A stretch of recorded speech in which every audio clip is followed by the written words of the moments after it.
Welcome, everybody. And I'm hoping for a kind and gentle seminar today. But I will say that uh, it's been hard to find a way to make this dialogue easy over the years. And I don't know why. Because if there's one thing that every role-playing designer struggles with, it's exactly this thing. So let the record show as well that a person whose famous game I think is very lacking in this feature is also the person who warned me very strictly in one of my upcoming games not to screw it up. So, so apparently it matters and it doesn't matter or something. Hmm. Um, so let's take a look. I think that we can probably go back to the beginning and say, what are we talking about? And I think that we should stay as basic as possible. Most role playing games concern uh, at least, concern several characters engaged in some kind of action. And so the timing of those actions in the fictional events is extremely important, and especially because in role playing you have kind of a problem. I was just thinking about this for a blog post that in ordinary fiction, fiction as we ordinarily understand it, it cheats. The creator is writing the details so that the outcome goes the way it's supposed to. Hmm. And I suppose you can quarrel with me a little bit about the processes involved, but I would be extraordinarily surprised if any story that we're familiar with from a play or a movie or a novel or short story or comic, I'd be very surprised if the author set up the question of who was going to win this fight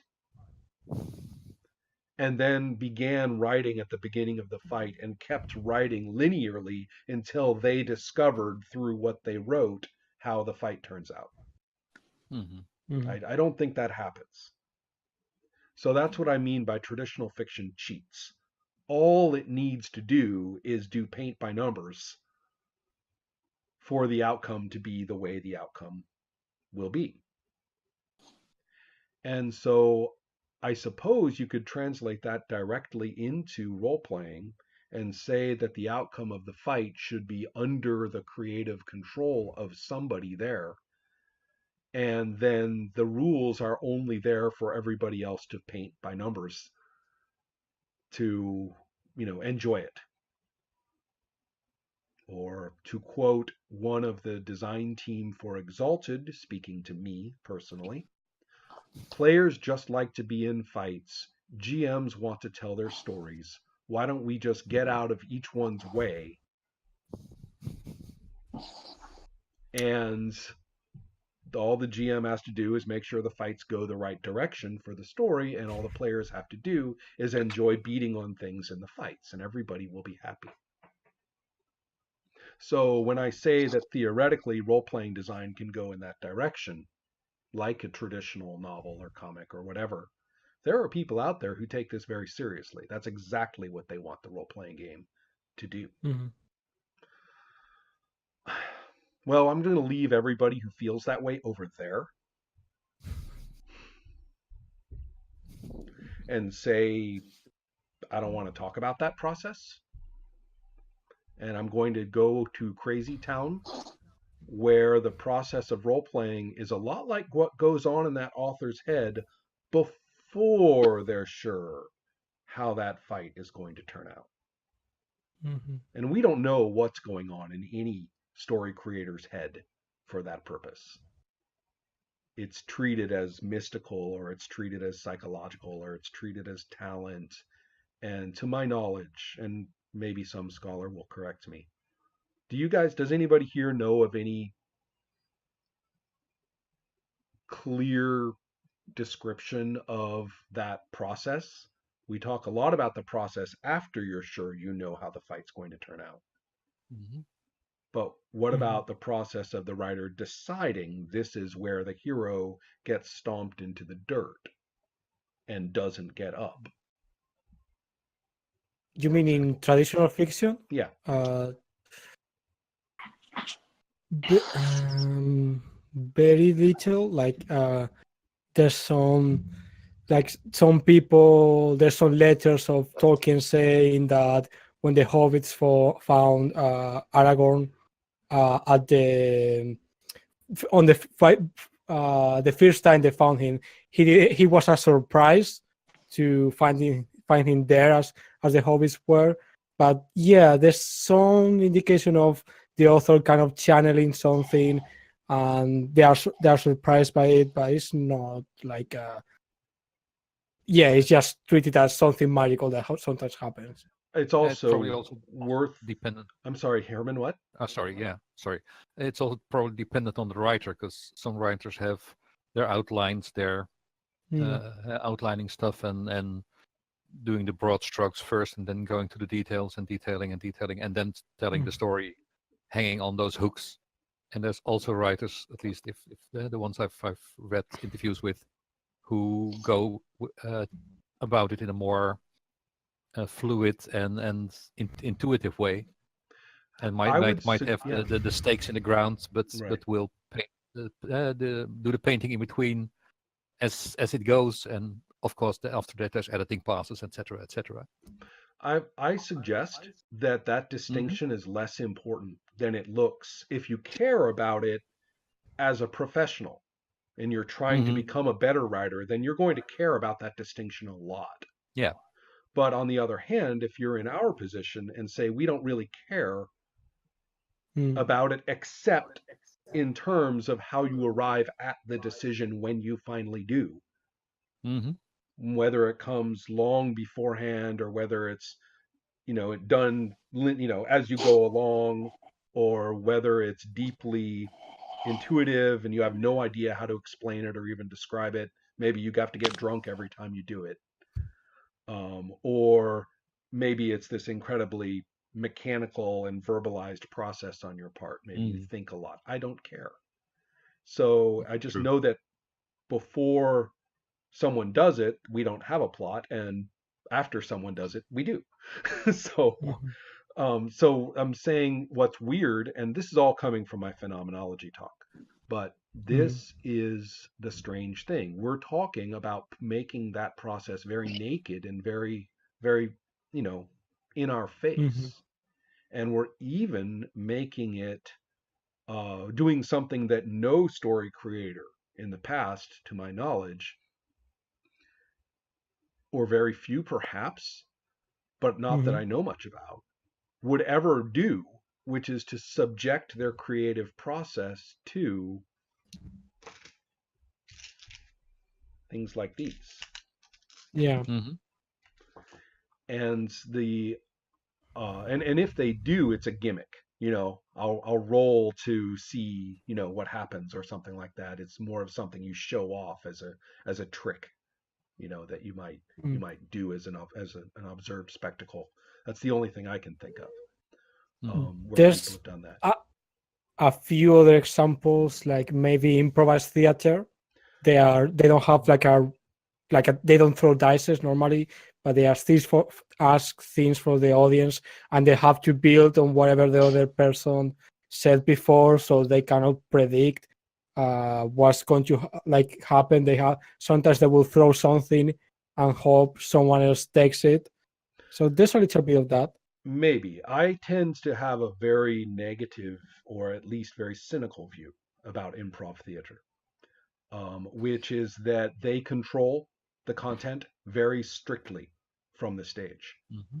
And so they are very good at shutting down audience members who push the content outside of what they're prepared to work with. Mm. And Yeah, I also, think. yeah, and Mm. and Yeah, I also think that like. they tend to rope whatever content they get into a well understood skit that they already have or are very used to working with, or they have mm, personae in the group. Okay, I'm good at playing the funny guy, I'm playing the stupid guy, and they will quickly mm, just slot whatever they need into those roles. And they Mm-hmm. have to mm, be witty and they have to be fast. But in terms of actually creating a story, they're not really mm, creating a story, they're creating a joke. mm, And so if getting, to the punchline and being able to cut out of it is important. mm, Um, Speaking of story, I mean, there is traditional story structure, right? So there is some, and not everybody thinks it has to follow a certain structure, but there's a kind of traditional one where you say, at this point, like 10% on in the story, these things should have been established, and the hero meets a challenge at such and right. such a point. Mm-hmm. But There's that's okay. we're not talking about that exactly, Not quite, right? although I'm going Yeah. to it may surprise you that I'm more sympathetic to that line of thinking than one might think.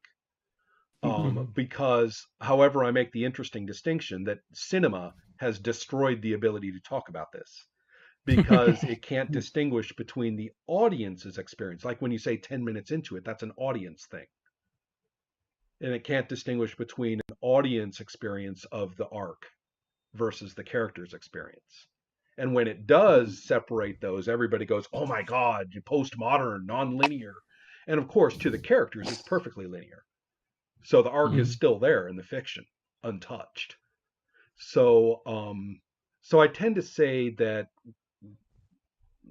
and also I think that arc issue is far more flexible and more like stretchy, and you can do weird things with it besides just that up and down. And so mm, I have a piece about this, I think, in a couple of blog posts, especially the biology blog. I have a piece about this. But but yes, I think that's there, but we don't need to worry about it mm. insofar as people like it. The authors will be doing it and the audiences will be enjoying it. I mean, it seems to be something that you only want to put that arc on your wall and fill it in, you know, fill in the Mm-hmm. pieces if you can't do it any other way. If you're a bad writer and can't do it. No, but I think it's like that kind of the hero myth has been occurring in stories since the Well, beginning of time. also Mm, that isn't the same as the Campbell hero myth, which I think is pretty primitive, intellectually speaking. I mean, the mm. only people who I take mean, that seriously is pop culture fandom. It's not well regarded in scholarship. mm, I mean, especially in his specific formulation. I think we can just stay with a somewhat more generic, without even dressing it up as a hero myth. Just say generic, story enjoyment, and you'll see things like that arc, close enough mm, versions of it. Um, Mm-hmm. and I don't think that's culture dependent. I don't think there's any problem. I think humans are pretty good at this. But I mm, think more importantly, that I agree with both of you, actually. I'm saying, Manu, yeah, I actually think that is a thing, although it's nowhere near as rigid as modern pop culture and modern cinema have sort of trained us to think it is. So, non-linearity in terms of the audience experience to me is irrelevant, for example. Um, and uh, and then for you, Angel, yeah, I completely agree with you. I mean, this is something that stories just seem to do, yeah. in some form and with a certain flexibility, a certain generosity on our part, you know, if it's weird or if it's a little different this time or something like that. Um, Yeah, I think one of the confusions when people start talking about three acts oh yeah, stories and yeah, all that's who needs that that? kind of thing, Yeah, that's like those are tools to analyze a story after it's done. right, It, right. it's not like something you fill up as you're writing a story. Exactly. Uh, And so there we are. And of course, the tradition of playwriting makes it seem in the books that say how to as though you're supposed to fill that up. But that's only because mm, of the convention of theater, during that period of time. Um, especially the 19th century and 20th century version of theater was very big on those three acts. Let's pretend, though, we're going to throw all that out. We're going to be crazy writers, or better yet, crazy creators, because we don't even know what medium we're talking about. We're stuck with just experiencing it in its extraordinarily non-salable form, non-commercial form. We're not even going to make a product. And at which point 90% of the world turns its back and walks out the door. If we're not talking about making a product that someone else is going to experience and buy, what the fuck are we doing? So we have to throw that out. We're left back here in our little ghetto now. We're somewhere that nobody cares about, just us. And so we're going to be in that process of actually generating this, these events. And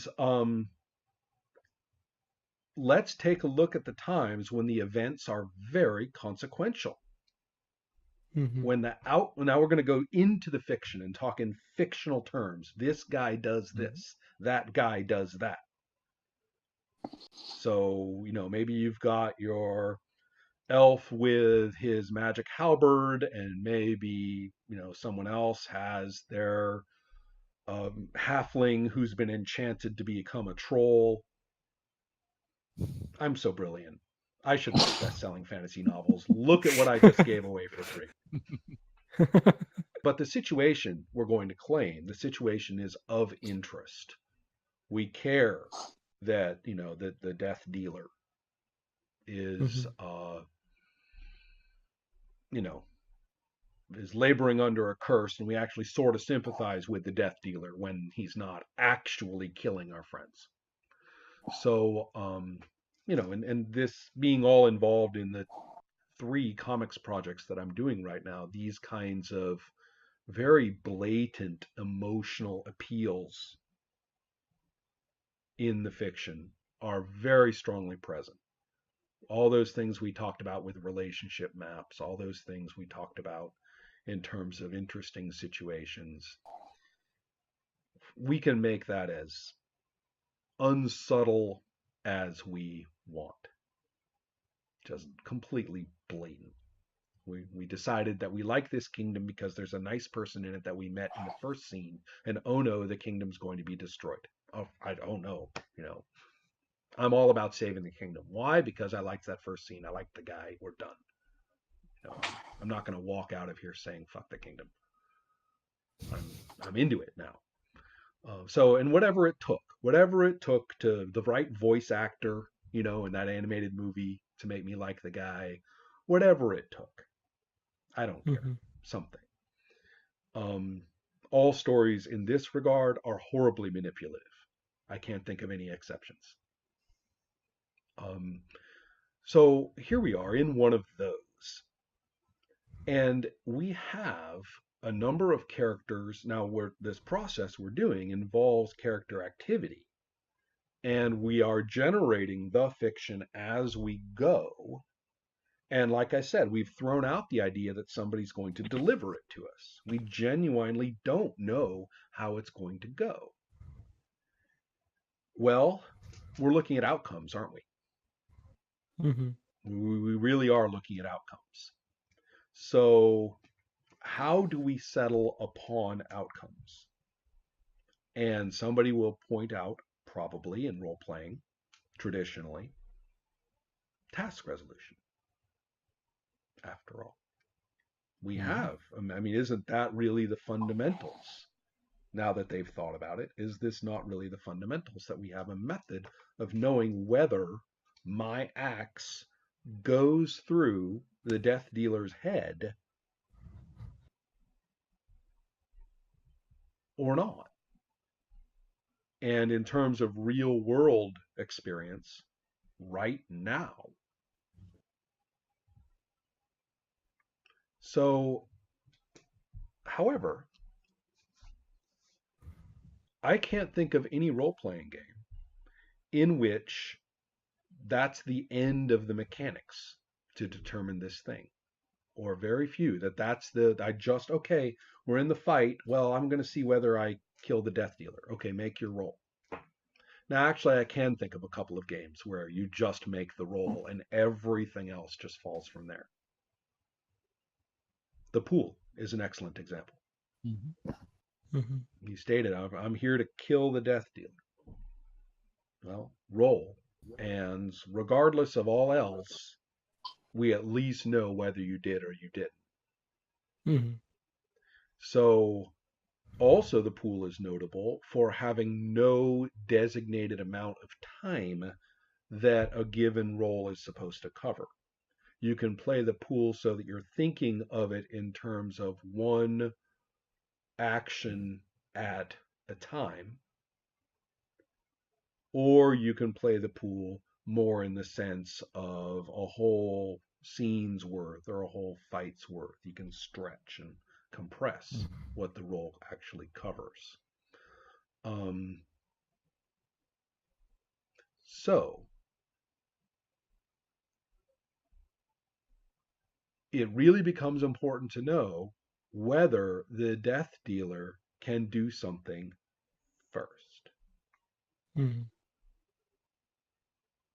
and how much they can get done first and whether that's subject to a roll. And how does your outcome, how does getting your outcome established relate to every other possible outcome?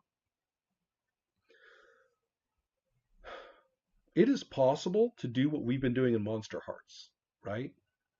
Where whatever we're trying to do is established by our roles. But whatever you have the non-player characters do, they just do. But it's also the case that they don't really do very much, Mhm. no matter how gaudy it is. My character, you, Angel, took your vampire Jessica and tore open my character's chest with it. Yeah. Did he Yeah, have to that roll for happened. that? No. No. He just had to say so. Oh, is that Not in the if I context of remember. a failed roll? I think so. That Okay. kind of thing I would not normally do. Right. Oh, well, I may have provoked you into it, I have to admit. Dagny is a lot of fun as a character and does have a tendency to. I mean, I don't want to go on victim blaming, but Well, uh, all I have to say is that we have the tape. But that's not important now. It is true that insofar as that was affected by a roll, which would be a failed roll on my part, which it may well have been, mhm. especially after I kept saying, make failures hurt, Angel, make failures hurt, right? But, and so therefore you could say exactly what Jessica did or didn't succeed with and the extent of the damage done. Yeah, In Monster Hearts, you don't roll to see how badly the non-player character hurts the player yeah. character. The only real limitation is kind of the moves are like I have the principles and the moves are kind of like a guideline, but they don't tell you like, yeah, for this character do this much That's right. Yeah, damage. if Jessica hits, do Mm. 3 harm or something like that. That's not in there. Yeah, the only other important stuff in that case is like to follow the fiction. Like Right. if like Jessica, we have established this character to be this threatening. This is the kind of thing she will be able to do, but not Right. this other kind of thing. Right. So the interesting thing is that is that Monster Hearts is extremely, there's never really a meaningful question of whether Jessica can get to me first. Like it seems very tricky to say something like, or maybe this would never even be rolled for. It was very tricky to say, okay, I am grabbing for the magic bottle.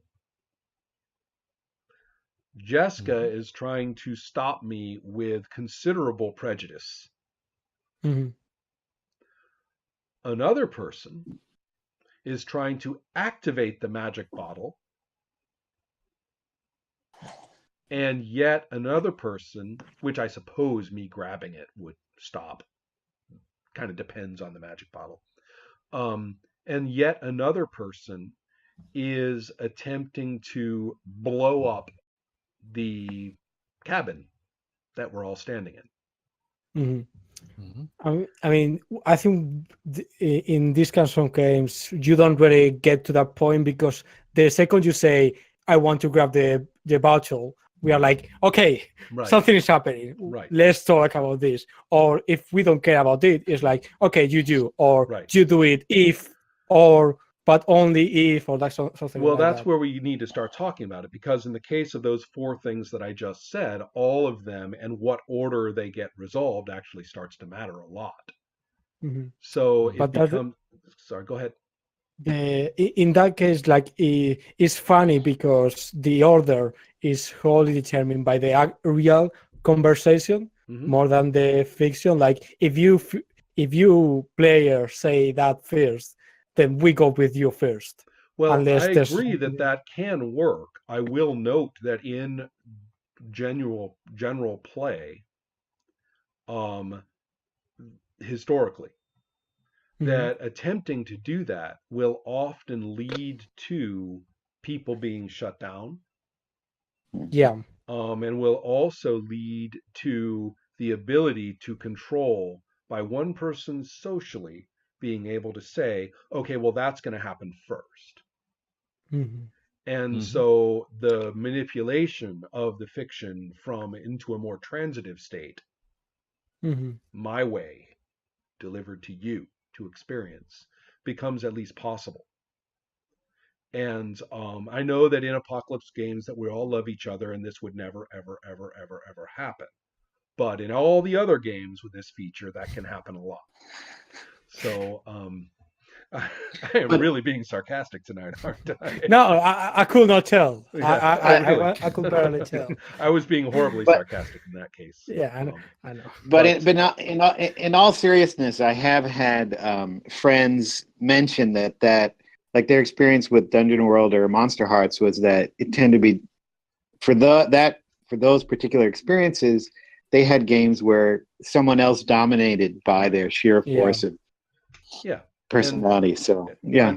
and I tend to think that that is a feature of games that sort of lack this. And in another game that I was talking to, I would say now in retrospect that I was consulting for it, but it was just a conversation at the Forge, um, where a person had a really freaking good die mechanic, really Mhm. interesting, full of nuances, great activity on the sheet, to see what happened with your dice and the Hmm. traits and stuff when you use them. And it was really interesting.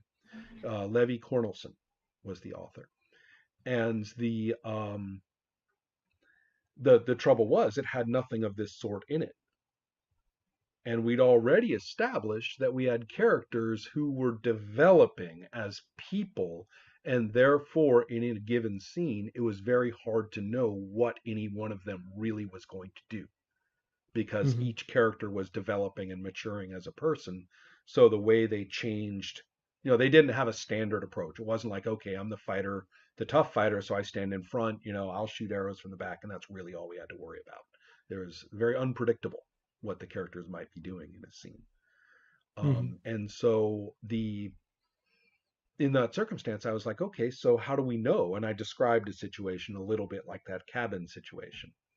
And he said, well, I guess I just always said as the GM which happens first. And I said, well, that really is taking away from the dynamism of your system, isn't it? I mean, and Mhm. as far as I Hmm. can tell, already inherent in the dice you're already rolling are several possible ways to arrive at what happens in what order. Mhm. And so then we had a dialogue about that. So, but it is really shocking to somebody who's used to just working it out and would claim that it is intuitive and claim that it's always logical. And then often it's very hard for them to give it up because they're enjoying more control over it than they were willing to admit or even Mhm. realized. Mm. So it's talking about it in this way that has led me uh, to work on this as a design issue for a long time. So what are some ways that you're very familiar with from play for these kinds of ordering. And again, we're not talking about inconsequential ordering. We're talking about things that make a big difference depending on which character is trying to do what, and whether they get it in first or not will change up everything. Yeah, So you get things like strike ranks and dex order and mechanical ordering yeah, let's take by a look at perhaps the example for role playing would be found in BRP, because the Yeah. other fundamental roots of fantasy role playing, with Dungeons and Dragons over here and Tunnels and Trolls over there, were incredibly loose and loosey goosey about it at the time. I mean, Tunnels and Trolls just resolved the whole the whole round of combat for everybody in a roll, and didn't let you Yeah. fill it in all you want to after you figured it out. Where in Dungeons and Dragons was way, way less the skirmish game that it became back then. I mean, it was really loose about who did what when and stuff like that. So Sort of funny seeing it came from Chainmail, which is a skirmish miniatures game. I So agree, and everyone says that D&D ported chainmail into, and it ported a few things. I mean, armor class and the roll to hit and all that. But in terms of actually, this guy runs here and that gives him enough time to do this, but not that, and then that means that this guy will get in his shot first and all that. There's no rules for that in D&T until like years and years and years and years later, after all these other games have done it first. So I really credit BRP. And then very quickly, Melee and Wizard as well. So in RuneQuest, in its early forms, as I am now painfully aware, you have a fairly complex set of variables that you have to check for every character's action every single time. And that lets you know how many phases of this 12-step round it's going to take for them to finally get to doing that action. And so if you have everybody at any given moment, you have to kind of remember what every character is up to and how many phases they are into it. And you say, okay, well, if it's going to take you 6 strike ranks from now to do that, when this guy whose action comes in at 3 strike ranks from now gets there, you're going to be about halfway to whatever it is you were trying to do. So we know. It's not easy. I mean, you're looking at things like how tall is each character factors in. How, is their spell prepared or not prepared? Is their weapon this long, or this long?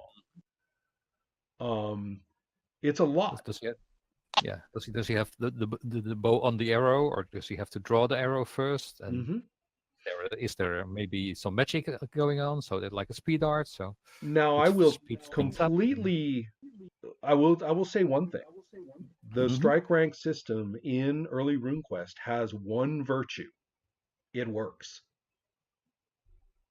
And one of the interesting things about it is that it allows people to change up what they're doing as they go along. The character can, in the middle of, 3 strike ranks into trying to get to that thing, they got 3 strike ranks to go. The player can say, screw it. I'm I'm completely turning 90 degrees and running that way now. Okay, well, where are you going? I want to go over there. Well, that'll take you 5 strike ranks. Okay, fine. I'm doing it. Okay, now we know what he's doing. And as long as you're speaking up on that particular strike rank phase for this, it's okay. You can change up. So it is surprisingly dynamic. It is, however, very, very verbally heavy. If every player isn't confirming at every step that they're continuing with what they planned on doing, or are changing it up into something else, then the chance for chaos is strong. and you could technically put a big strike rank counter there at the table, and then you pull out your map and Mm-hmm. put the miniatures on it. And the rules never actually say that's required. They always say it's optional. And I think the reason for that is the same reason that so many of us, and I'm talking about Champions now, which is built on the same model in many ways, just stopped using the map. We still referred to hexes. We still referred to inches, and devices were made. I even still have mine.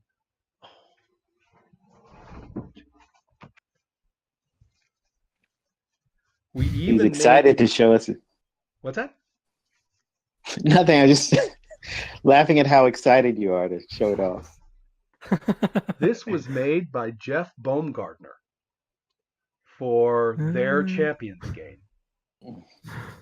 And the thing was, you wrote down the characters, and then you had their speeds and their dexterity, and then that allowed you, now that you've marked them appropriately, there we're on Yep. segment 5, and you would have the character names written, and you would see who goes on segment 5, and you'd have them written down in order of dexterity. So on segment 5, you would see who goes, and you would have they would be linear, vertically in the order that they go. And then you move on to segment 6 and 7. So this, I remember using something like that way back when. Yeah. as this was made back in, I think, around 1989, and this all being snail maily. Jeff was extolling the virtues of this device and describing it, and all of us said, "Well, I want one." So he made them all with Scotch tape and mailed them all out to us. And that's where that comes from, which is why it's not written on that particular one. Unless I had a bunch of them, I wasn't going to mark up but I would use but I used it as a method. I basically adapted it into, cheaper forms to actually use during. The interesting thing about all of these is how dynamic are they really? And the same thing goes, even if it's not designated by fixed scores like dexterity and speed, like it is in Champions, or fixed things like, the primary ones in BRP are your dexterity and your weapon length. The rest are all like little piddly adjustments. They're sort of your base strike rank based on the most important things, which I think are dexterity and weapon length. All else being equal, and you're not doing something weird, or moving, your full allowance or something like that, you're probably going to come in next in a fairly predictable order for most characters. Only when somebody changes up their action significantly, are they going to totally throw off their place in the ranking. Champions is more rigid than BRP, because BRP you end up wherever you left off. Strike rank just carries from 12 into 1 the next time, and you don't it doesn't reset. Whereas in Champions and a lot of related games, for some reason it resets at a given point, and everybody's back in the beginning of the order again. And it's the same thing with the more familiar initiative systems that evolved in D&D, which I maintain didn't really get codified until much later in the game than most people think, which was, you roll initiative, and then that sets the party's order, and the monsters are rolling initiative too, and they end up somewhere in the order. And then you just carry out movements and attacks in that order, and you reset. You bounce back to the beginning when you're done, and you keep doing that. Well, all of these, the real question is not the logic of why we end up that way. They're all kind of arbitrary. The question is, how dynamic is it? How much can you change up? Champions has very, very few points of dynamism where you can never change your speed or trade out this. You can't burn more endurance to go a phase early, for example. There's nothing like that in there. You can't sort of. There are things like held actions. There are things like certain kinds of reactivity. They're very limited. So I think a lot of us are used to fairly rigid mechanics of that kind. And unfortunately, in many of those games, learning all the ins and outs where you can change it up is not, it's pretty complicated. I mean, these are pretty complicated games I'm talking about. Mm-hmm. And learning how to change it up in a tactical way so you can jump in ahead of the guy or something like that. People give up. They just say, "Can I?" and see whether the GM lets them.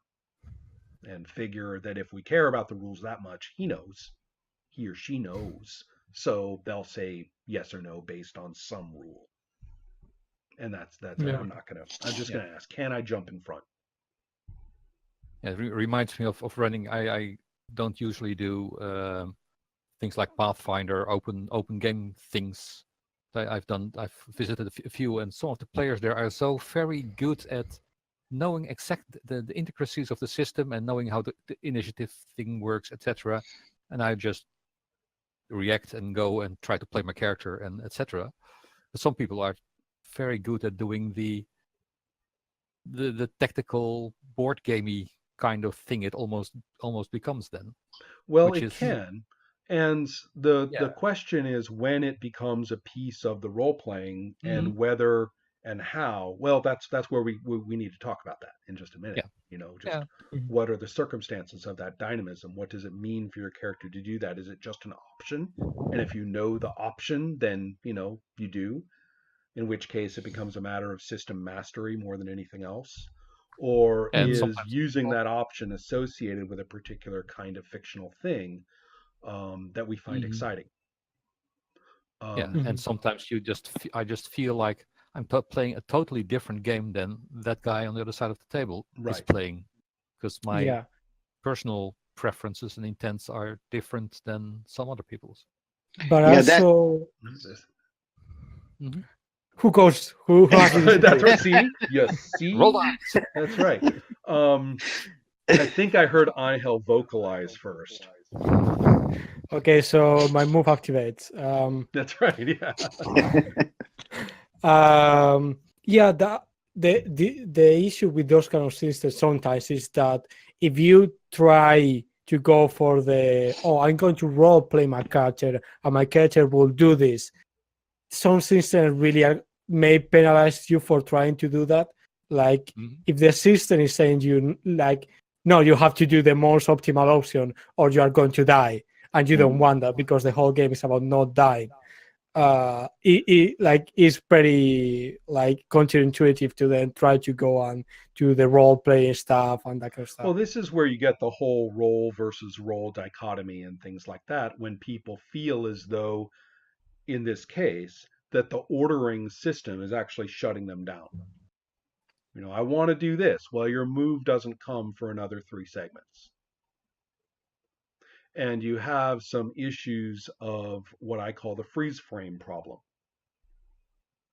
And this is where skirmish games with maps tend to run into trouble because if my character has a full move and I go on these phases of the 12 segments Mhm. and I get my full move, I mean, I really want to go over there. I'm going to use my full move on the next phases I've got. And I'm completely open about that. That's what I'm doing. I'm getting all the way over there. As long as it takes me to do it, I'm going. And so, what happens in between my phases on the segments that I don't get to act? Is my character in full motion or not? But Mm. that's funny. The only movement I have permitted is those allotted me on my phases. So, what dimension is my character in the interim when all these other characters can act? Am I frozen Mm-hmm.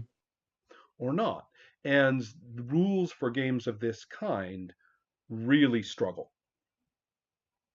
They really struggle on whether you get more hexes of movement in between or not. In one iteration of the early champions, there was a long and frankly not particularly impressive discussion about how you like added up how many hexes it would be total, and then you picked Mhm. some fraction of it depending on how many segments, were involved, and the idea being that you covered all that ground, incrementally, which may have been a little bit, quote, realistic, but on the other hand, was nightmarish actually to Mm. implement in play, and I mean, so, um, yeah, so the, so instead, most of us playing the game back then, or anybody I encountered, we just shrugged and went with the freeze frame.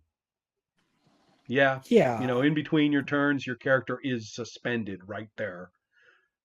you know, in Mm. between, where you quote ended that phase and quote began the next phase. Yeah, it's mm, ridiculous, but whatever. Let's go to the games that threw up their hands and said, "Fuck it." All we really care about, and I'm looking at Over the Edge in 1991 or 2, whenever that was, and they said, you know what, screw it. Um, we have we I just have 4 dice in my thing, and I'm gonna try and get my thing done. And I know I'm gonna get to roll these 4 dice to get my thing done. It's my right to make that roll. Mhm. And anything else, if somebody comes in and nails me beforehand because the GM says they're fast enough, oh, you can't do that yet. He grabs your ankle first, something like that. They just do. mm, And, you know, they're going to get their roll, if that guy, whatever. But whether he punches me first or I punch him first or whatever, we all know that we can just go with the fiction as it stands. And the GM is going to kind of be the den dad, the den parent for this. Um, and for non-native English speakers, that's a reference to the Scouts, where the parent, the adult who runs that group of Scouts, is called the den parent. The den. Usually, it's a mother, so the den mother. And so as if they were all like a pack of wolves. You see, very mm, scouty, right? So anyway, so when I say the den mother, I'm talking about the person, the adult in the room, is the implication. mm, So and so there will be an adult in the room, and that person will kind of, point and say, oh, well, that's going to happen first. So I'm also thinking of Amber when it came out in 1989, where you had a very interesting situation. Every attribute of the 4 attributes Mm. was ranked relative to everybody else. So you knew that you were, in terms of your manipulation of pattern magic, that you were mm, better than that person and that person, but you weren't better than that person. And that's how the attributes are set up. The most practical one is called warfare. And that's the one where you want to get shit done right here and now. You want to hit the guy and beat him up. You want to steal the thing. You want to pilot the jet plane or whatever it is of that kind. That's warfare. So everybody's ranked in warfare, and it's rigid. I mean, it is set who's ranked in what order. So technically speaking, anybody ranked above you can kick your ass. Then the interesting rule in Amber kicks in, which is that if you role play it really well, you can overcome a ranking. mm, And it seems so arty, and it seems so let the fiction lead, and it seems so great, and it seems so, getting us away from those terrible, terrible dice and all that. Diceless Mhm. role playing, right? Who needs the dice? You clearly meant it. Yeah, you put in a little extra effort and you managed to punch Benedict in the nose. Anybody seeing a problem with this? It's the same one we talked about earlier. Hmm. Maybe Like even a little over, more yeah, so, yeah. yeah, because it's actually stated as role playing it, mm, you Mhm. know. And so the ability to filibuster your way toward having better ranks than everybody whenever you want them is the potential for that is there. You basically just talk until everybody finally gives up because they're sick of listening to your shit and says, okay. That can happen. Or if you have, a responsible adult in the room who's supposed to be judging this, all of a sudden their judgments become transitive story that everybody else has to experience. And so it's quite tricky, I think. We're looking at the two most revolutionary games of that era, which I think are fairly amber and over the edge, both of which said, let's throw out the known.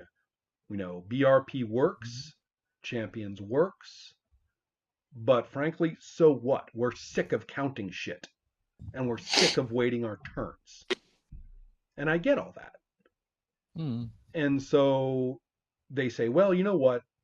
We're kicking it to there's more than one adult in this room, right? Well, let's kick it to that interaction and run with what the fiction is telling us at that time.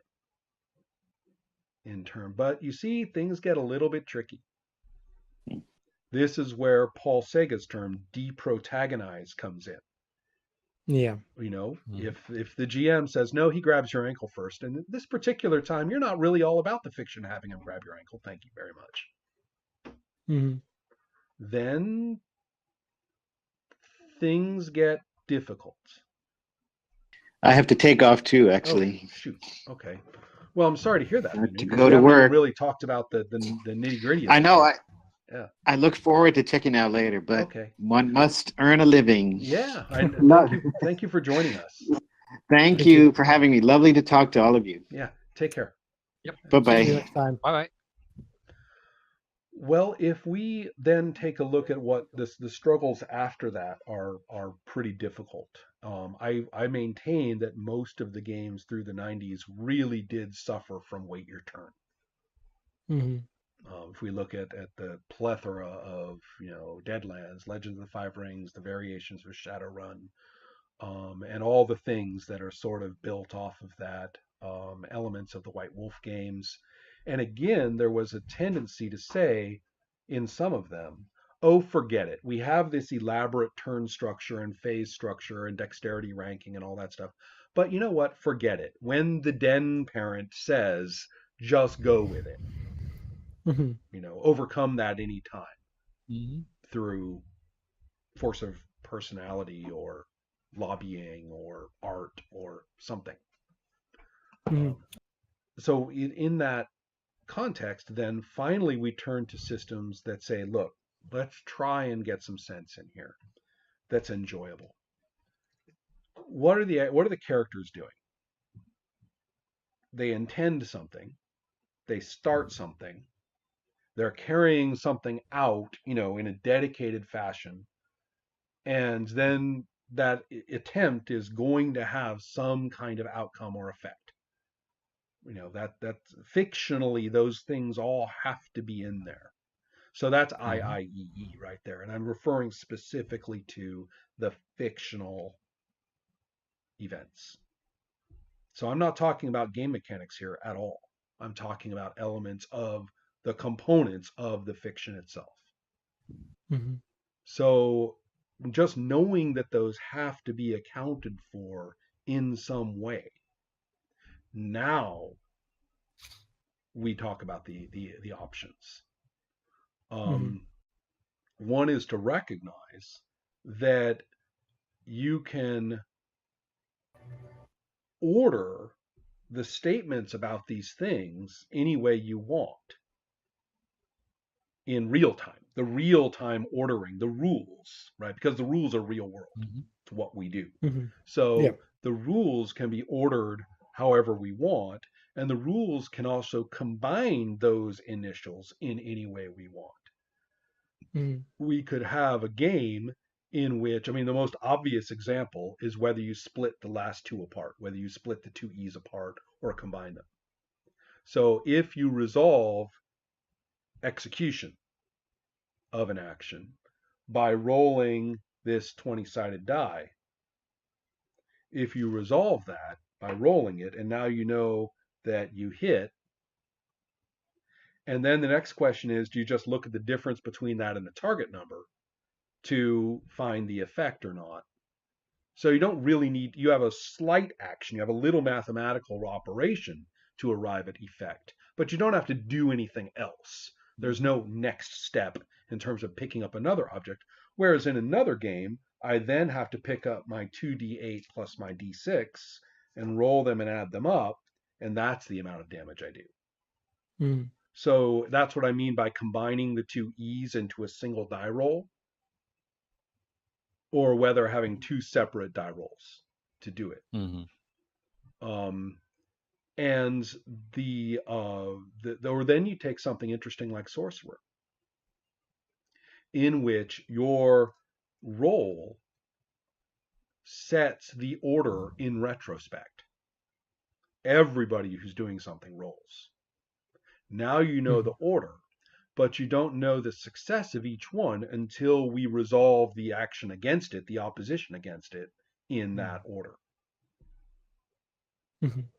And so also, once we look at the role that was the opposition against it, we know the effect because it's taken by the difference. So Sorcerer is kind of interesting. The first I is all by itself. Everybody states intent, and you'll notice that that doesn't set the order at all. Everybody states their character's intent, and then we presume that the next I, initiation, that is also all by itself. We all roll at once. So now we all know who's getting off their action in what order. Now, then the next two become subsets of that roll, just operations upon that roll. So you don't have to roll again in terms of the actual execution of the actions. You're just rolling responses. And so that's an unusual way to do it. As a matter of fact, I could be wrong, but I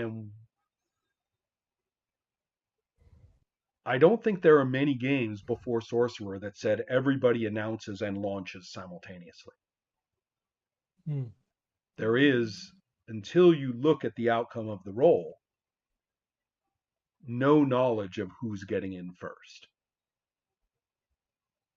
And so that, I think, if it wasn't the first game to do that kind of thing, certainly in the year 1996, 1998, it stood out in that feature. Yeah, And I do certainly recall from. I'm sorry, Sorry. Herman? I do recall from before that we did play either some variant or D&D or something, which had a statement of intent phase where you all said everyone decided what to do and simultaneously revealed what was going on. Right. And then the normal. Right. I think, but what that was an informational that's more. attempt to make sure that you weren't using knowledge of an upcoming action. Whereas in Sorcerer, I said, let's take the curtain off the fiction and let people just know and admit that we know, and that's okay. But but the interesting thing though is that in the D&D model, everybody else freezes while you have your action. You get to run over there. You get to hit. And I think we had interrupts and things. So if you were doing X and my intent was to look at well, for example, attacks of across, opportunity. things like that. Attacks of opportunity like in third edition were an attempt to create more dynamism and to get rid of that idea of the freeze frame. But I don't think that sort of thing didn't really start coming into design until about that point. I don't know who was first to put in those kind of reactive attacks and things. There are some very old ones. If you try to disengage from somebody on your move way back in Melee, they could get a strike in on you during your attempt to disengage. But that kind of thing was very, very rare in role-playing games of the 90s, I think. Yeah, and what comes after is totally different from what Sorcerer does. Right, Mhm. correct. If you look at third edition D&D, and especially fourth, you will see a lot of champions looking back at you. And the much of the logic is still present. You have the linear fixed thing. You have a certain amount of flexibility about what you do in each one, but you also have spot rules that allow you to react while others are doing things. Um, fourth edition is, I think, relatively thoughtful about that. Rather than patch rule, it actually has a kind of systemic way to conceive of that. Um, well, if we take a look at uh, certain things about this, one is how predictable is the order? Does the order, even most games with initiative, set the initiative at the beginning of the combat and then it's predictable for the rest of combat? Mhm. So, how unpredictable is the activity of the characters in terms of order? How much preempting and reactivity is there? And how much and how does the player announcement and knowledge of these things relate to the linear experience of the characters? Because the characters, it's easy, they just do it, right? And it happens in that order. From the fictional standpoint, they're just doing things. From the procedural standpoint, how predictable and how dynamic, how reactive are the players in dealing with this? And it kind of goes without saying that the more dynamic and reactive they can be, the more dynamic and reactive the characters can be, and the less predictability is involved in the fiction. If we look at many, many games of the kind of indie stripe, if we want to call it that, you're going to see a lot of going all the way back to tunnels and trolls. We're just going to find out how it turns out, and then we're going to fill it in a way that's fun. Mhm. And the pool is an excellent example. And the pool is, along with inspectors, I think, could be said fairly to be involved here. Along with the pool, you have and inspectors, you have this sense of, well, this role is saying how it turned out, and we all knew the situation. So we're going to treat that outcome, that specific outcome, as sacred, and then we're going to fill it in with as much fun as we want to. And inspectors even has the confessional mechanic to give you things to use to fill it in. So if you know that somebody breaks their arm during these scenes or during these situations, it's wide open for someone saying, aha, and that's where I break my arm, right there. Oh, you failed at that role, and everybody goes, oh, you failed. So now we got to figure out how this happens.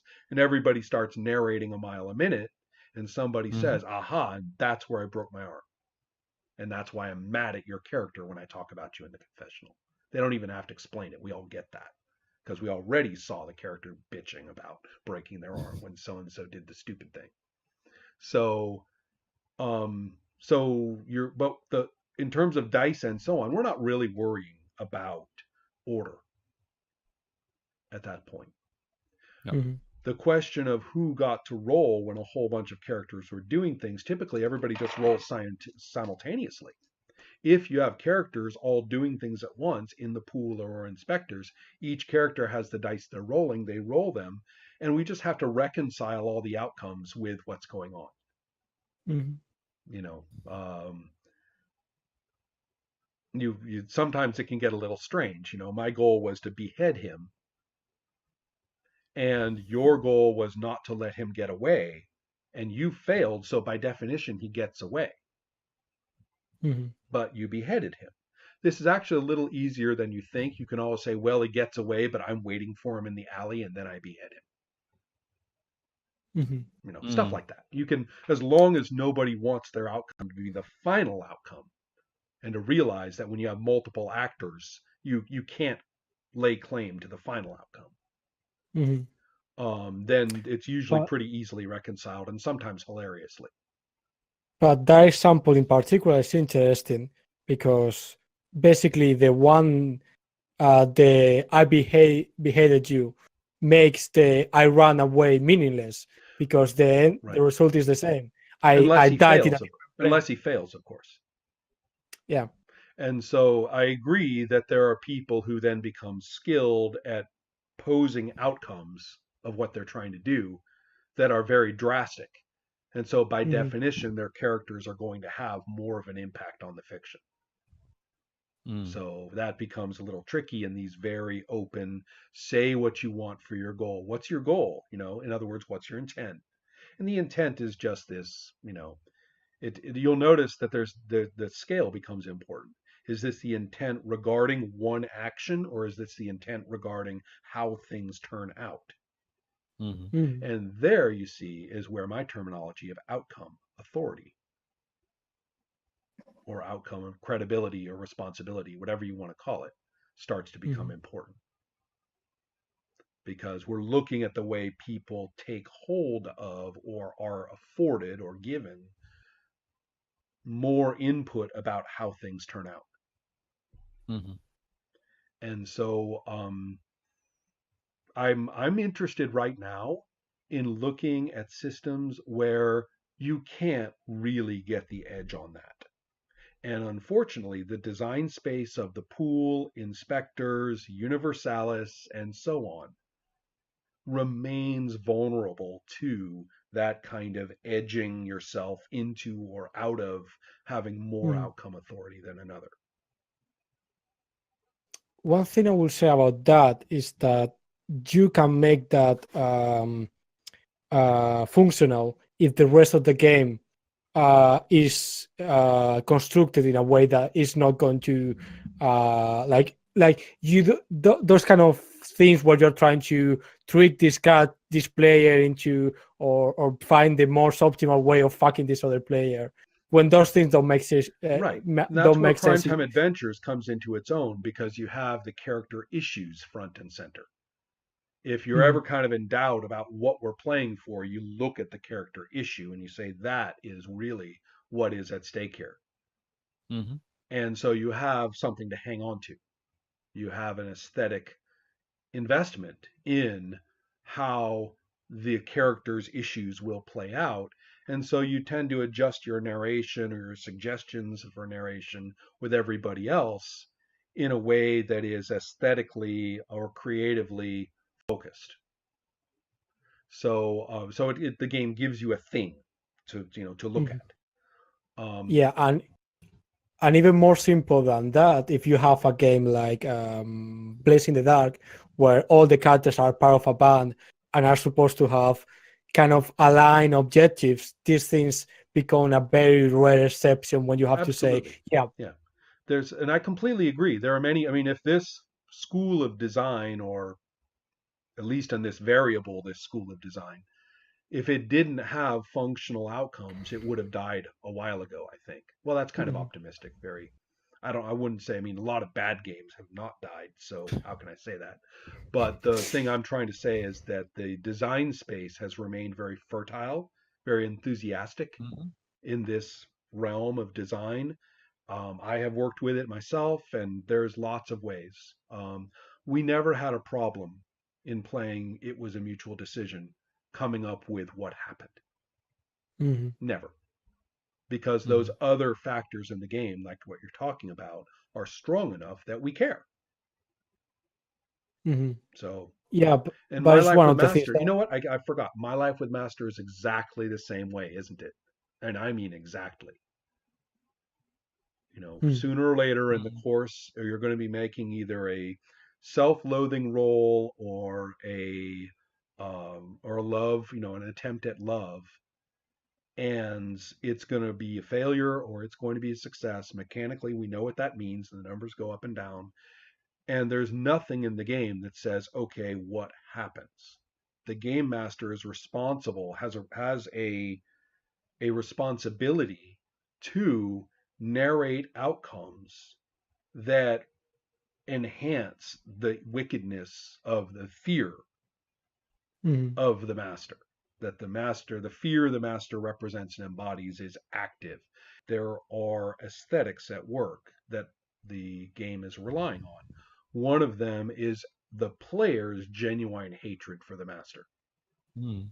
It's relying on that. And the GM is tapping into that and is, you know, in a certain way doing everything they can to make that, to validate that hatred. Mhm. So all of the outcomes are easy to narrate in that regard, because they all have some common points of aesthetic commitment. Mhm. So if we go dial it all the way back to Amber, we're supposed to love the book so much, and as the text is very clear about, love your characters so much Mhm. that you will accept any suffering that character experiences. That it took love for your character to have them endure a prison stay and be blinded like the protagonist in Nine Princes and Amber. Because you love the character that much, you're willing to stick it out Mm. until such a time as your rank in willpower, which is or endurance, I believe, for Corwin, is considered, he's considered the Endurance. acme of Endurance. endurance. And the Endurance. idea being that since you're ranked first in endurance, you know what? Yeah, you do grow your eyes back and you do make it without going crazy. Mm. But you have to play, according to the text, you have to play session after session after session, sitting in the cell being blind. So, but the idea being that sooner or later, your shared engagement, your love for the color, your involvement Mm. in what this game is about will be rewarded. It will Mhm. indeed, be valued enough by everybody that we're not going to let you down. Mhm. So this is all the same logic involved. If you've got something else, and so don't assume that everybody else at the table is a grandstanding dick who's going to elbow you aside, but it becomes very important that this exists or has a very high chance of existing. Mhm. Mhm. And there are those who would say that that's the case for all role playing, so that's not really asking very much. And I can see that point of view. What it lacks Mhm. is bounce.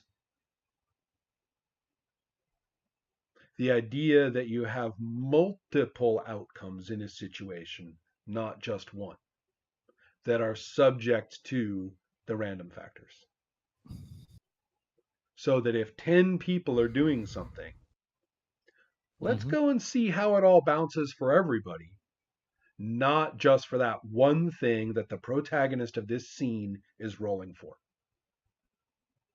And that's the difference. How do we spread bounce through a complex situation in a Mhm. way that Mhm. doesn't simply become a lockstep through the order and system mastery of knowing how you can bounce out of it at designated points?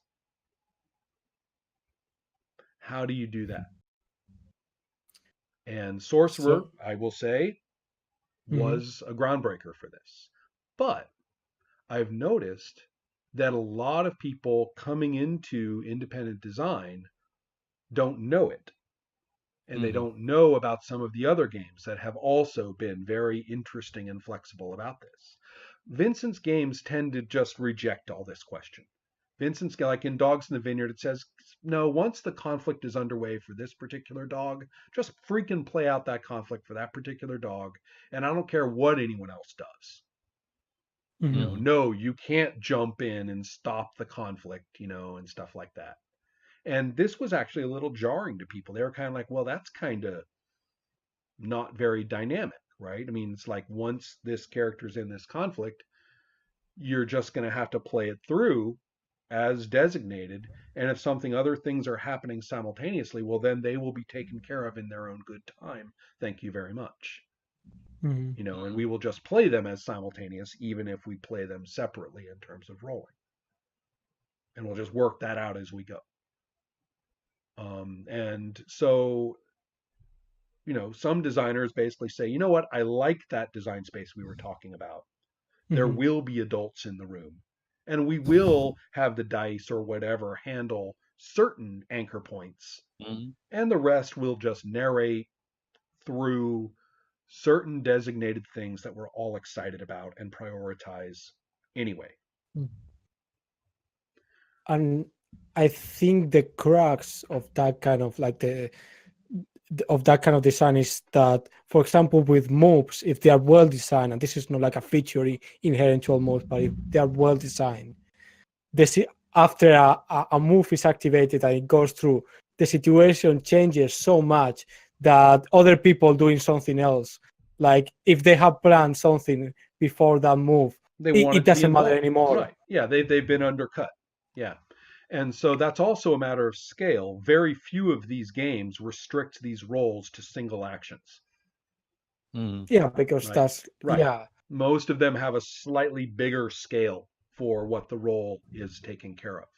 Well, if it Mhm. involves a bigger scale, then that's potentially time during which other individuals could be acting.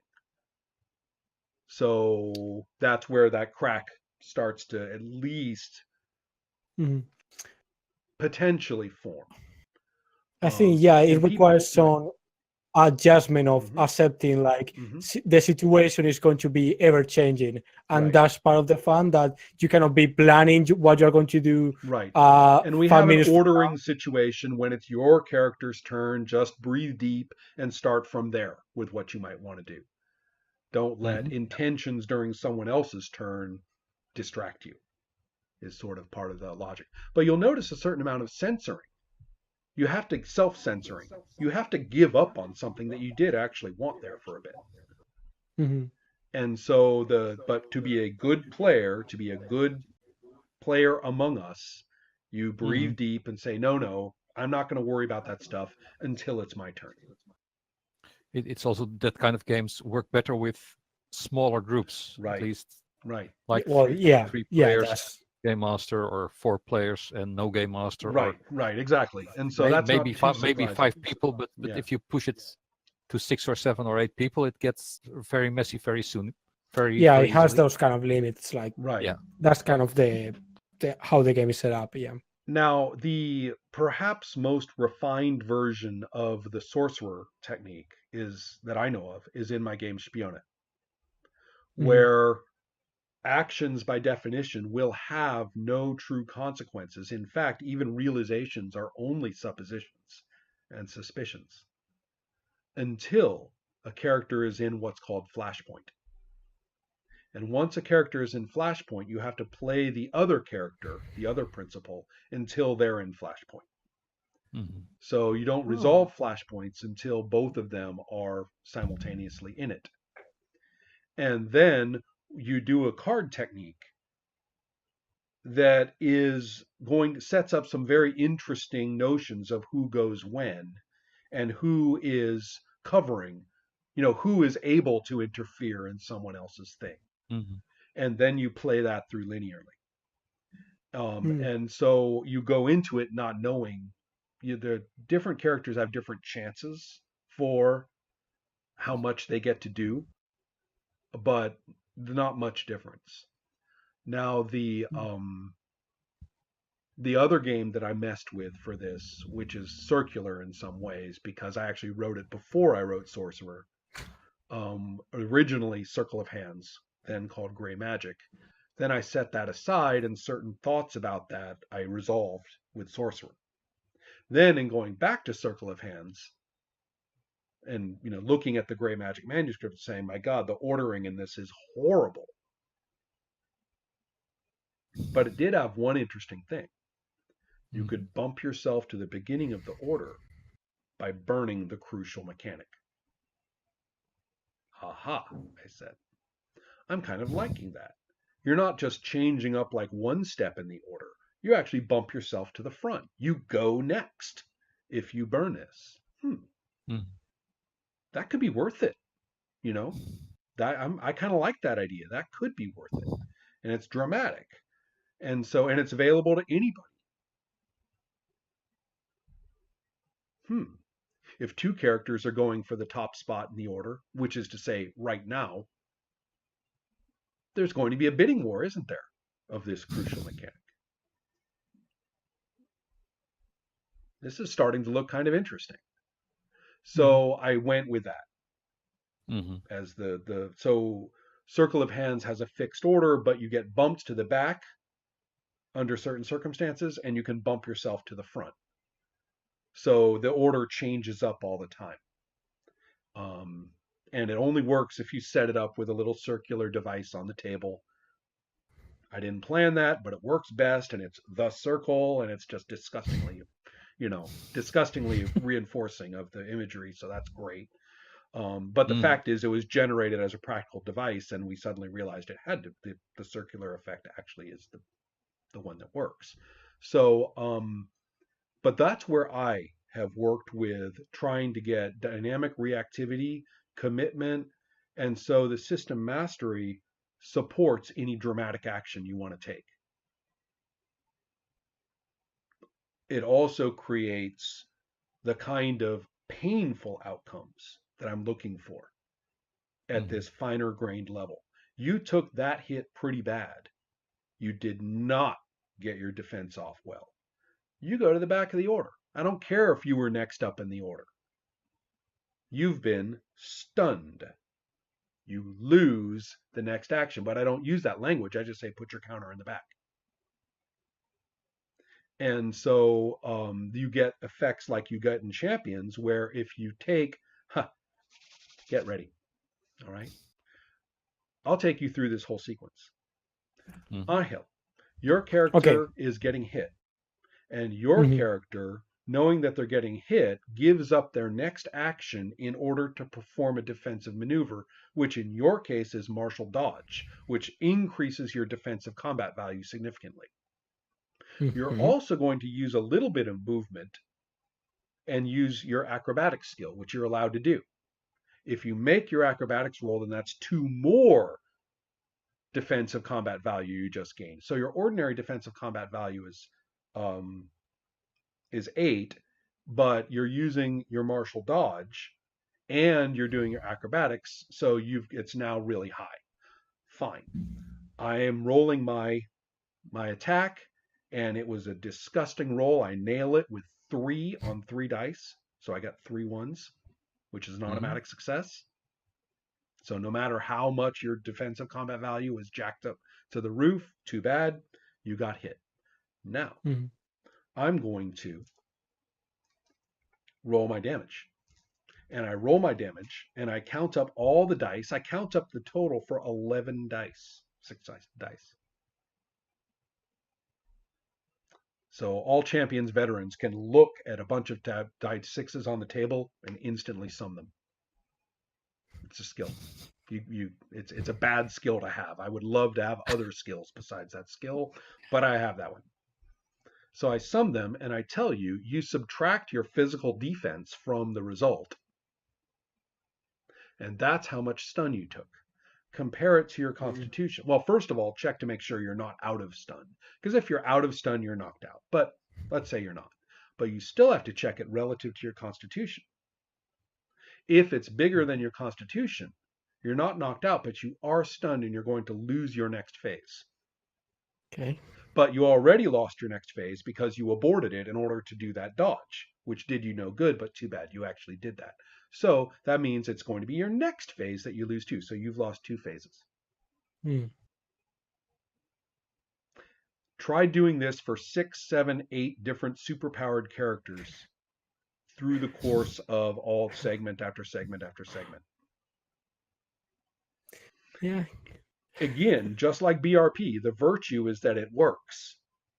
In my case, I'm either exhilarated and almost in a fugue state of calculating these numbers and keeping the phases straight, or I'm exhausted and ready to shoot everybody at the table after, depending on how, comfortable this has been and how much other people have been reinforcing of this rather than distracting.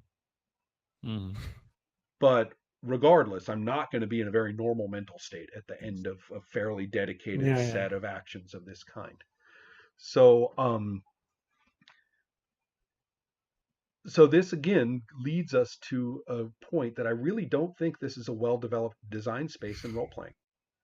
Mhm. If I say so myself, I think I've broken as much new ground as I can hope to. I've really tried to hammer a lot of different ways Hmm. of trying to get that kind of dynamism in with lots of characters acting and keeping enough bounce in it that we really don't know how it's going to go for each and every one of them, Mhm.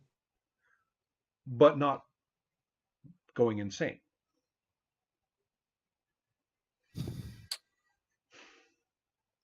So the only thing about IIEE is to say that we know those four things actually do happen in the fiction, and now we write our rules to make sure that they're accounted for, combining them however we want, recognizing that some of them are going to be narrated Hmm. retroactively rather than linearly, and then deciding which aspects of them are actually going to be randomized and which ones won't, Mhm. and how many of them are going to be prefixed. So that's two different variables: prefixed or not, randomized or not. That's a lot of design space to mess with. Mm. One interesting example that I remember when you mentioned Espione, and how what you say doesn't necessarily becomes true until a point, is Lovecraft. Yeah, I noticed you were poking. What does it do? So the Lovecraft is like a story game, whatever that means, GMless, in which you try to create a Lovecraft style story, and of course there's a threat of some kind, but up until the final act, until the end, you don't know what it is exactly. Until then, you can only get hints. So there's different roles, and in each role, you can give say different things. Like someone controls the character, other like that's kind of the GM style thing a little bit, and a few others do the add details to the scene. But the interesting stuff is through these phases, you each after each phase of play, you write down or describe on your own without telling anyone else what you think the revelation is going to be. What is the monster? What is the threat? And when it's your turn to say, if next is your turn to give the clue, then you describe a clue that is related to your what you think is going on.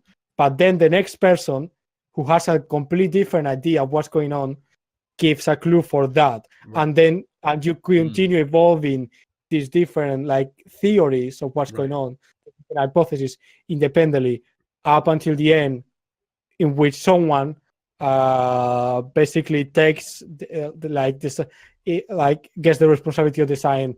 Yeah, this is what actually was going on the whole time. There's But right, right. yeah, but up till until then, you are like what you are only getting clues that comes from what you think is going on. Well, inspectors does that. Hmm. In inspectors, it could just be a power outage, or it could be the monster in the basement. It all depends on the narrations of the people who make successful roles. And in fact, somebody who says they have a notion and they fail their role, now we know that's not the case, and things like that. Mhm.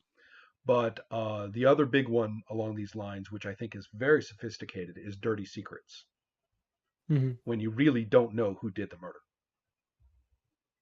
And only a set of rather interesting mechanisms eventually literally corner a character on a diagram Mhm. until they're forced to be revealed to Mm. be the murderer. And so you just don't know which character that's going to be at the outset.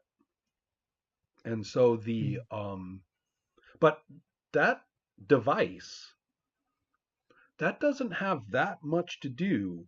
That's a little more of a sort of GM full approach. That goes with the other seminar where we talked about GM full things and putting some Mm. interesting mechanisms into making sure that it remains full, it remains Yeah. multi-participant throughout.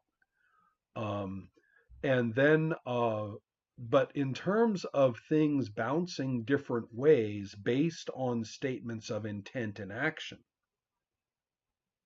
Mm. for multiple Mhm. characters, that is, I think, a different variable. And I do, and Yeah. again, I'm thinking, I personally think that that design space is remaining Mm. undeveloped. Um, I'll give credit to D&D 4E for developing it considerably. And if my sources are correct, 5E retains an enormous amount of that, but gives it more colorful language. So that in that regard, in terms of ordering and reactivity of action, 5E really isn't that different from 4E.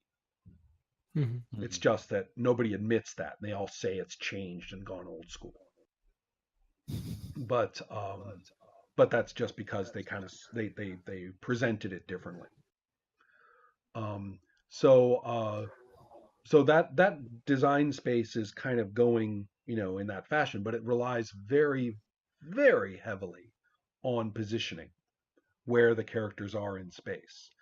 Mhm. I've played 4E without a map, but I had to actually set a map I mean, without a grid, I mean. But I did use a map, Mhm. and I did know how many squares went from this side of the room to that side of the room. And I would just tell them, okay, look, it's 10 feet, 10 squares wide, and then it narrows to a point about 15 squares down. And so we all had to kind of Yeah. remember the confirmation of the grid map. Um, but you can't get away from it. I can't imagine playing 4E without that language in play, if not an actual map. Mhm. Um, so in the RuneQuest game that we played, I mean, all of the strike rank stuff is based on meters.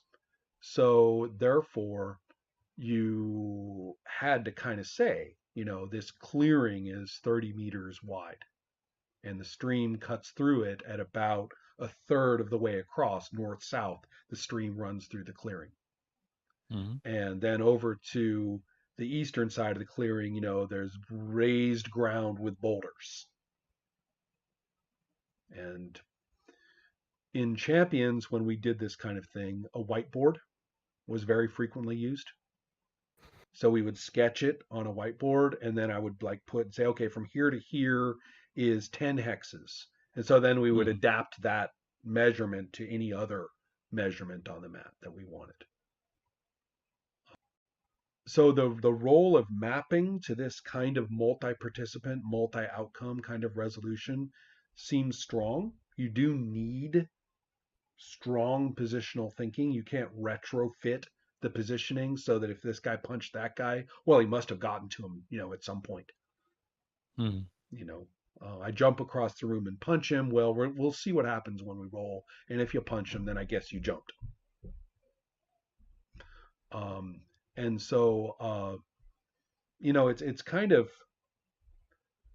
at this point the design space just booms wide open. How do we make this easy? How do we make it fun? My trick was to introduce simultaneity. Mhm. You introduce Mhm. simultaneity of intent, so you're not waiting for your turn. You introduce unpredictability of being able to change up the order. I actually did that in one of my little proto games, the one that I called. Oh God, what did I call that? The one with man, and so bumping yourself up in order came from that, is what I'm trying to Mm. say. And then you have the techniques that like you see in Spiona, where you have a very random device that kind of throws itself into an order, and then you find your character trapped in that order, Mhm. Mhm. which was appropriate for the spy game, right? Oh, another one I remember, Undying. Mm-hmm. The I've mentioned it a couple of times. Yeah, The yeah. Dice Layer Spoiled by the Apocalypse vampire conspiration over centuries Mhm. game. It does have a mechanic for kind of doing the whole different characters conspiring against each other, and it's based on basically what's the English name for this? The English word for this? Um, basically you take a number of plot points and kind of say shit, I'm going to go to Google Translate because this is really hard Bidding. without the You're talking about bidding. bidding. Yes, bidding. So you bid for your actions and you say how much you decide how much are you Right. willing to spend on this action. Right. And then you bid. The Marvel Universe game does the same thing. Right. Oh yeah, you mean, Right. yeah. And so and that's interesting because like the mechanic in Circle of Hands, and one of the things that I'm considering now for Champions Now, it's effort based. Yeah. Right. The idea of a character is putting more into this than other people are. So therefore you're going to get it faster and more effective. And so the role therefore of motivation, willpower, and putting your body at risk in some cases, is involved. All of these things I think have a role to play, and I actually have found that people get very excited. I mean, I can think of a few other examples. I was actually for the ordering in Sorcerer, I was highly influenced by the game Zero. Actually, was the one that set the order by the outcomes, and then let the defenses take care of themselves from there. And the other, but that was 1997, and it was an extremely obscure game.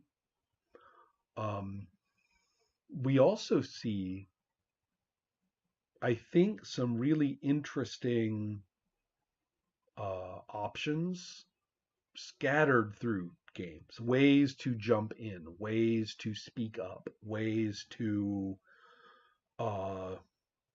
designate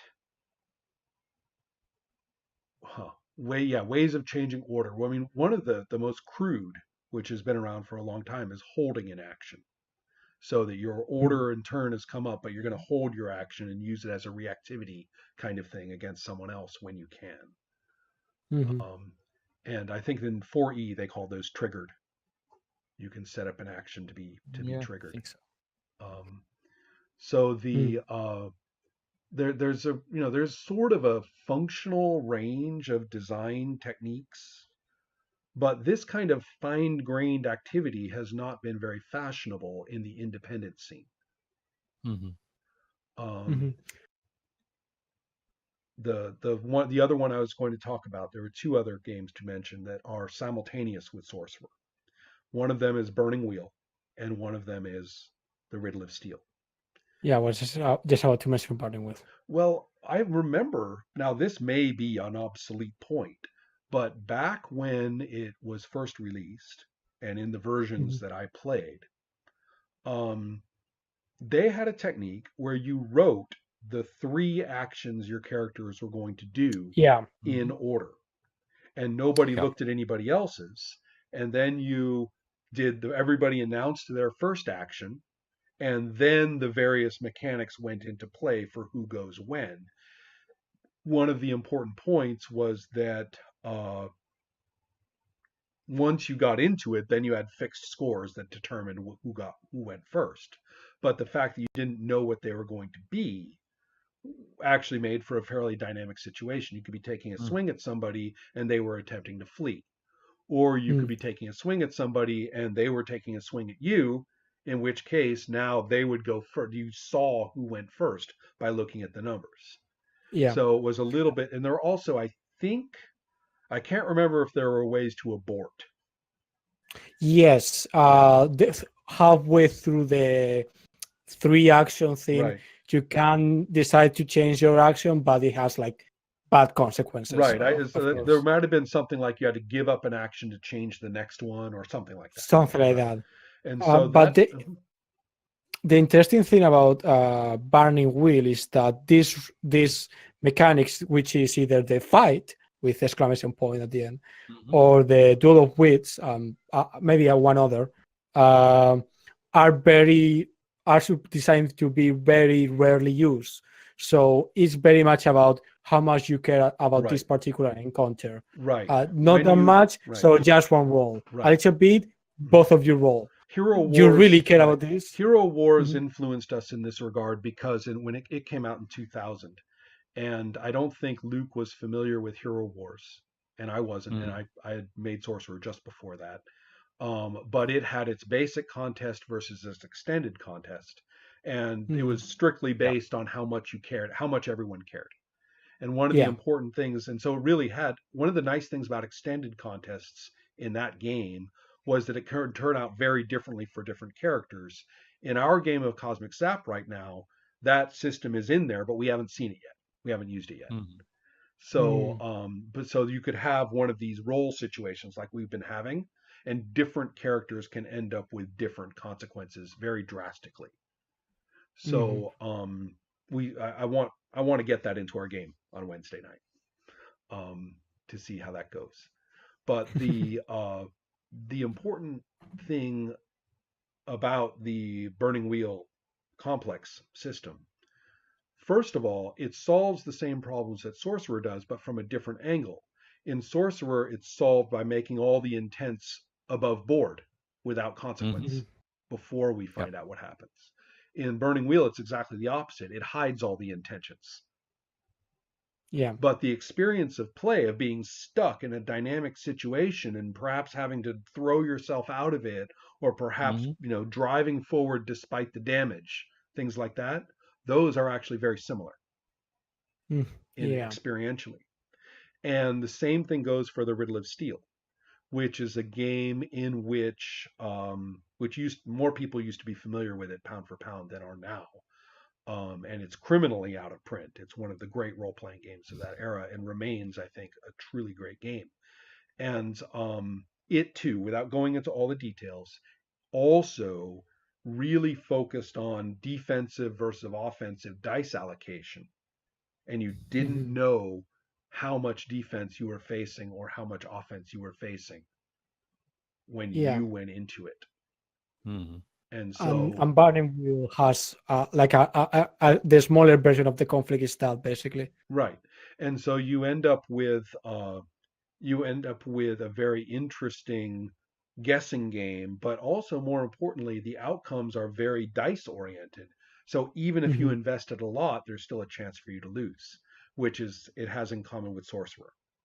There's no Yeah. way to lock down the outcomes in any of those games. You can optimize for what you're trying to do, but you cannot lock it down. The dice will talk. The dice Mm. will talk in all three games. And so it's a really, really interesting example of three designers solving the exact same problems Mhm. of a dynamic combat where they wanted tactics to matter, but they also wanted the fog of war. Yeah. And three of us successfully solved the problem from slightly different angles, all of us being very dice oriented players as well. Mhm. So it's well worth. I mean, I've often said those three games they're triplets in this regard. Their Mhm. combats are all it's triplets. You got to look at them and understand how each of them copes with the same problem. Mhm. Um, so so yeah, those definitely get mentioned. One other point about Burning Wheel: terminology really had a terrible impact on the game's reception. Yeah. I People heard that complain a lot. people ran into the word scripted combat and their brains shut off. Mm. They didn't read the rules, they didn't try the rules, whatever. They said, I hate it. I hate it. Scripted combat, fuck that noise. They were Yeah, done. I have and generally I heard many people complain about Burning Wheel using its own terminology and changing the name for things and being annoying in that way for them. Which is I don't think scripted combat is really all that difficult. You just have to know what they mean. I mm, mean, it's not like it means anything Mm. else unless you choose to make up what that else is. mm, I tend to be very forgiving about that. And also, if you're talking about Artha and things like that, I suppose, but really having grown up as a designer the time you spent dedicated designing games, if you did that in the 90s, I really don't think anyone can criticize you for making up weird terms. I mean, really. Mm-hmm. The 90s are a plethora of role playing games that each one dumped a huge load of specialized terminology because they were branding the game. Yeah, And that was yeah. important to them. So, a lot of us don't really One think very much of, calling a thing a thing.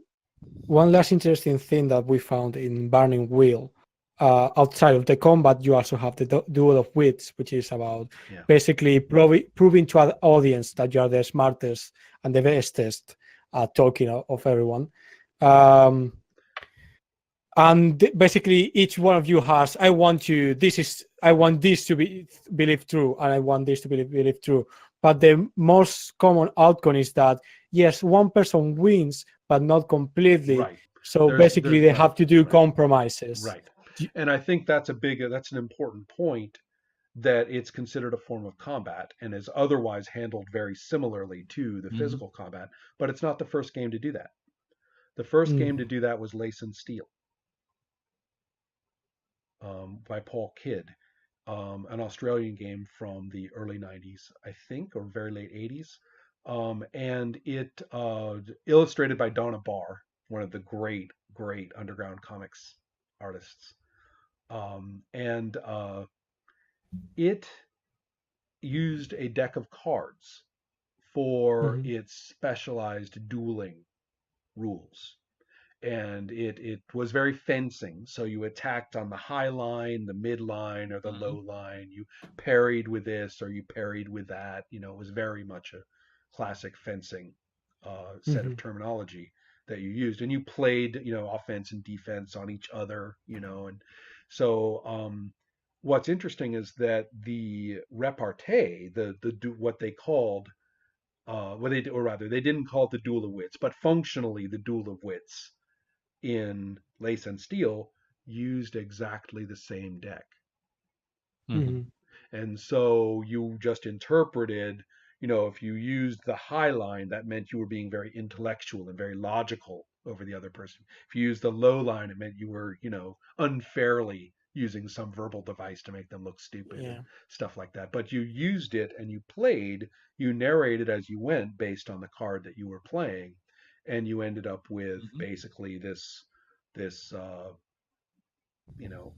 debate or playing insults to dozens on each other or whatever it took to win this verbal exchange. Comme il faut, the supplement for Castle Falkenstein, had a similar mechanic as well. It's interesting, this kind of talking combat, because it has this mentality of I hit you with my logic. Exactly. Yeah, that's precisely. Which is a little bit funny, and has it demonstrates a very particular perspective on how conversations work. Right, and that in the case of Castle Falkenstein, it makes sense in being based on Victorian adventure fiction. And Lace and Steel is the same. A lot of people don't know that Dumas wrote The Three Musketeers.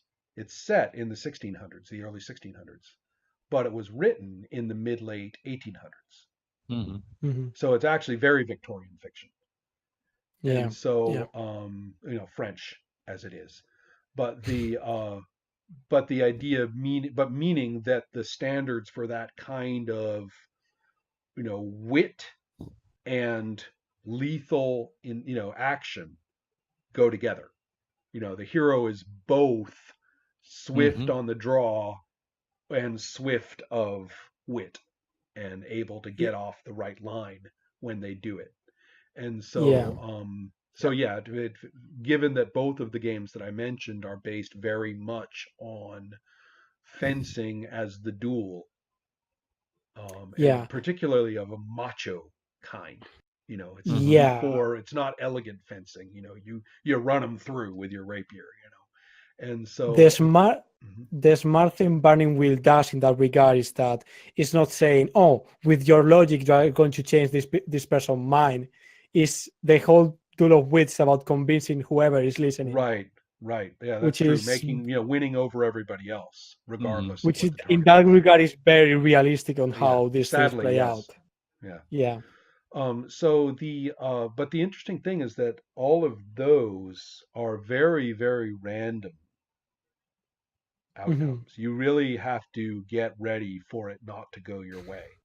For, you to get lucky. You attack on this line and they draw this card and oh, you're fucked now. Mm.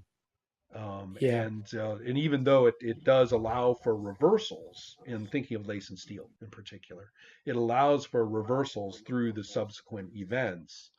And who knows, in the duel of wits, your first round can go very well, but it can turn on you. Um, Hmm.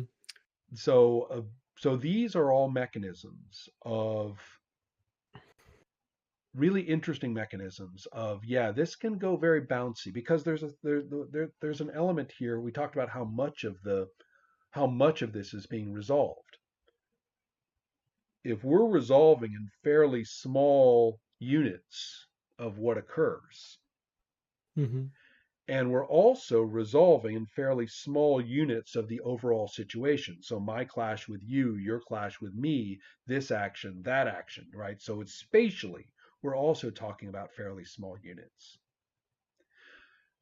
It becomes, I think, all the more necessary to take some of the combined IIEE, the ordering, and treat that as something that we all get when we resolve it. We all are working with one great big ordering system simultaneously, including our ability to change it. So the ordering mechanism, whether it's completely fixed, we rolled initiative and we're going in that order, shut up. That's the simplest version, right? Hmm. We've set the order. We either looked at all the dexterities or we all rolled our initiative or whatever it took. We've got our order. Shut up. In order to get through this, we're just going to accept that that's the order that everybody ends up going in every single time, and that's just the way the lay of the land played out this time for everyone. Too Hmm. bad. You can do that, and again, that has the virtue of working at the expense of a sense of dynamism, input, and commitment. Hmm. Mhm. You have to lose that. Or you can get something that's extremely dynamic, circle of hands, in which case that you have a certain constraint. I don't know how many people keep disobeying me on this, but the fact is you have to put out a circular device about this big, like a coaster, that you put a cup on. Mhm. You put that out there and you put a little figure or token for every character, in order of their quickness, starting at that one point. Start playing from there. And then the order keeps changing up based on what happens, but every single time somebody's going to be in that lead position and that person will go. And so, but you have to have that device at work there. And I already Hmm. showed you, the necessity of some kind of device in Champions. Mhm. Um, but the development of such devices, I think, is very poor, very primitive in role playing as it stands right now. Hmm. And I would Yeah, love to there's see. been. I'm sorry. Sorry, I was going to say I think for third edition Pathfinder and later on the versions of D&D, there's initiative uh, little boards which you can write names on, Right. with little magnets which you can Ah. position, put in the right order. Hmm. It's a very nifty bit of, well, tech which Right.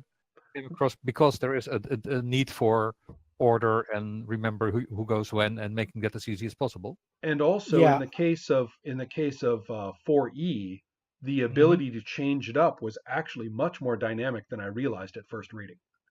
Hmm. So that you really could change up the order of how your party was going to act very strategically per round if you knew what you were doing. And a Yeah. device like that turns it from internal system mastery and legalistic claims, Hmm. right, that force people to start looking through pages, and just makes it something that everybody does and everybody can see. Yeah. And that's easy. So Hmm. devices of that kind, I think, are a big deal. I actually care more about them for a game with this in mind. I care more Mhm. about them than I care about individual rolls to hit. Mhm. One could even conceive of a game in which individual rolls to hit were irrelevant. You didn't have them. And that's how Spiona works. Ordering and the distinction between an uncovered action, because we're talking about cards. Mhm. So your card is either uncovered or there's another card halfway on top of it making a line down. Either you've got an uncovered action or a covered action. And also, if your own card is covered by your own card, then that is a doubled action. So you have doubled, ordinary, and covered by someone else. What's interesting is that the someone else can either decide that they are helping you, doubling your card, or blocking you. Mhm. So anyway, you've got this ordering of the actions and the extent of the actions. You don't need resolution rules from that point on. You don't. There's no defense. The defense is whether someone managed to cover you and that person wanted to stop you, and that's it. There isn't anything Mm. else. So if you have your ordering really, really well done, and there's enough bounce in the ordering, but it also reflects commitment, because there's a step in Spiona where you get to shift cards in a limited way, and you can try to strategize that. There's just enough strategy to matter. If you do that in such a way that it really reflects the character's commitment and really reflects what the characters are trying to do, and you know how much is going to happen and in what order now, you don't need resolution rolls. Mm. The ordering and the blocking and helping is all set. Takes care of success and failure. So I really would like to see a lot more design work at that level, Mhm. because I'm getting a little tired. All respect to that whole field of design we talked about, but I'm getting a little tired of one resolution roll and now we all just talk our way around it Mhm. until everybody's happy, based on what's happening. Getting a little tired of it. Mhm. So, and that's another thing. I'm going back to a system that I've always criticized, the over rigid champion system. And I'm playing it, tweaking it, playing it, tweaking it, playing it, tweaking it, trying to deviate instead of abandoning it and jumping to a completely different thing, which is what I did for Sorcerer, which is what I did for Mhm. Circle of Fans, what I did for Spiona, to just abandon the old school linear thing and go to this other thing. Here, I'm saying I'm going to keep doing it until I deviate enough that I'm happy, and then I won't deviate from it anymore. You see? So it'll keep as much of that originalist thing where you need that little device as it can. Mhm. Mm. And I don't want patch rules. I want to actually make it different. So that's what I'm engaged in. And the only way to do it is to keep playing, change, playing, change, playing, change. I can't visualize where it's going to get to, where it will be just right. So that's but uh but yeah, that's kind of my hope. I mean, can you think of any other systems that have that kind of nuanced, bouncy, multi-character, multi-outcome thing that Hmm. doesn't drive you nuts? Hmm.